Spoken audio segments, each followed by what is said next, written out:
ಶ್ರೀಮಾತ್ರೇ ನಮಃ. ಎಲ್ಲರಿಗೂ ನಮಸ್ಕಾರ.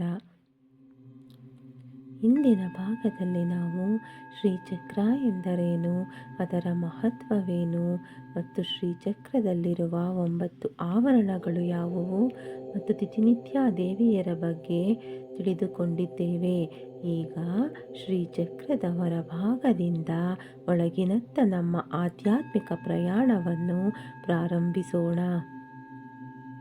ಶ್ರೀಚಕ್ರದ ಅತ್ಯಂತ ಹೊರಗಿನ ಆವರಣವೇ ಮೊದಲ ಆವರಣ, ತ್ರೈಲೋಕ್ಯ ಮೋಹನ ಚಕ್ರ. ಇದನ್ನು ಭೂಪುರ ಎಂದು ಕರೆಯುತ್ತಾರೆ.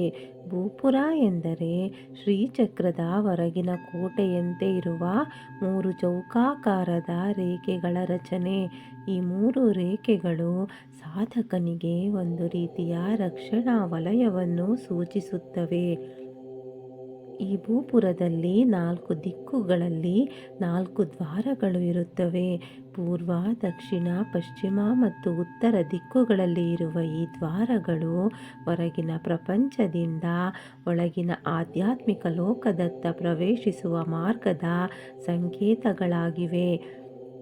ಅಥವಾ ಶ್ರೀಚಕ್ರದ ತಳಹದಿಯಾಗಿ ಚತುರಾಸ್ತ್ರ ಆಕಾರದಲ್ಲಿ 4 ದಿಕ್ಕುಗಳಲ್ಲಿ 4 ದ್ವಾರಗಳೊಂದಿಗೆ 3 ಸಮಾನಾಂತರ ರೇಖೆಗಳಿಂದ ನಿರ್ಮಿತವಾಗಿರುವ ಹೊರಭಾಗವೇ ಭೂಪುರ.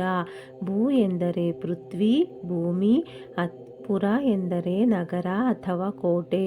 ಇದು ಭೌತಿಕ ಪ್ರಪಂಚ ಹಾಗೂ ದೈವಿಕ ಲೋಕದ ನಡುವಿನ ಗಡಿಯಾಗಿದೆ.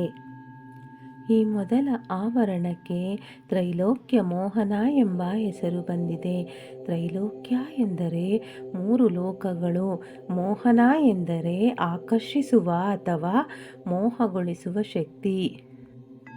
ಆದರೆ ಇಲ್ಲಿ ಮೋಹನ ಎಂಬುದನ್ನು ಕೇವಲ ಸಾಮಾನ್ಯ ಭೌತಿಕ ಆಕರ್ಷಣೆ ಎಂದು ಅರ್ಥ ಮಾಡಿಕೊಳ್ಳಬಾರದು. ನಮ್ಮ ಜೀವನದಲ್ಲಿ ನಮ್ಮನ್ನು ಹೊರಗಿನ ಪ್ರಪಂಚದ ಕಡೆಗೆ ಗಮನ ಸೆಳೆಯುವ ಮಾಯೆ, ಇಂದ್ರಿಯಗಳು, ಆಸೆಗಳು, ಅಹಂಕಾರ ಮತ್ತು ಮನಸ್ಸಿನ ಚಂಚಲತೆಗಳನ್ನು ಇದು ಸೂಚಿಸುತ್ತದೆ. ಶ್ರೀಚಕ್ರದ ಹೊರಗಿನಿಂದ ಒಳಗಿನ ಬಿಂದುವಿನತ್ತ ಸಾಗುವುದು ಎಂದರೆ ಒಬ್ಬ ಸಾಧಕನು ತನ್ನ ಹೊರಗಿನ ಜೀವನದಿಂದ ನಿಧಾನವಾಗಿ ತನ್ನ ಅಂತರಂಗದ ಆತ್ಮಜ್ಞಾನದ ಕಡೆಗೆ ಸಾಗುವ ಆಧ್ಯಾತ್ಮಿಕ ಪ್ರಯಾಣ. ಈ ಮೊದಲ ಆವರಣದಲ್ಲಿಯೇ ಸಾಧಕನು ತನ್ನೊಳಗಿನ ಅಡೆತಡೆಗಳನ್ನು ಗುರುತಿಸಲು ಪ್ರಾರಂಭಿಸುತ್ತಾನೆ. ಈ ಆವರಣದಲ್ಲಿ 3 ಪ್ರಮುಖ ಶಕ್ತಿಗಳ ವಲಯಗಳಿವೆ ಎಂದು ಶ್ರೀವಿದ್ಯಾ ಪರಂಪರೆಯಲ್ಲಿ ವಿವರಿಸಲಾಗುತ್ತದೆ.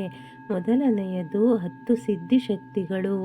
ಭೂಪುರದಲ್ಲಿರುವ 3 ರೇಖೆಗಳಲ್ಲಿ ಒಟ್ಟು 28 ದೇವಿಯರ ಶಕ್ತಿಗಳಿರುತ್ತವೆ.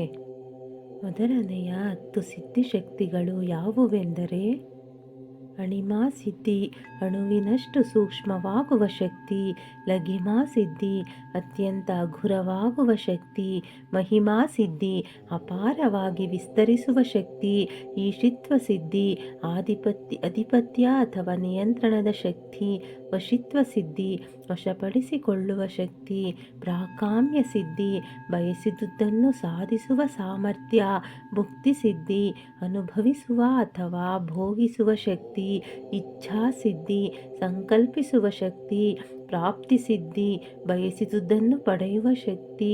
ಸರ್ವಕಾಮ ಸಿದ್ಧಿ, ಎಲ್ಲ ಸಾತ್ವಿಕ ಕಾಮನೆಗಳ ಪರಿಪೂರ್ಣತೆಯ ಶಕ್ತಿ. ಈ 10 ಸಿದ್ಧಿ ಶಕ್ತಿಗಳು ಸಾಧಕನ ಆಧ್ಯಾತ್ಮಿಕ ಪ್ರಗತಿಗೆ ಸಂಬಂಧಿಸಿದ ಶಕ್ತಿಗಳ ಪ್ರತೀಕಗಳಾಗಿವೆ. ತ್ರೈಲೋಕ್ಯ ಮೋಹನ ಚಕ್ರದ 2ನೆಯ ಮತ್ತು 3ನೆಯ ಆವರಣವನ್ನು ಮುಂದಿನ ಭಾಗದಲ್ಲಿ ತಿಳಿದುಕೊಳ್ಳೋಣ. ಈ ವಿಡಿಯೋ ಇಷ್ಟ ಆಗಿದ್ರೆ ಲೈಕ್ ಮಾಡಿ, ಶೇರ್ ಮಾಡಿ, ಸಬ್ಸ್ಕ್ರೈಬ್ ಮಾಡಿ ನೋಡಿ. ಧನ್ಯವಾದಗಳು.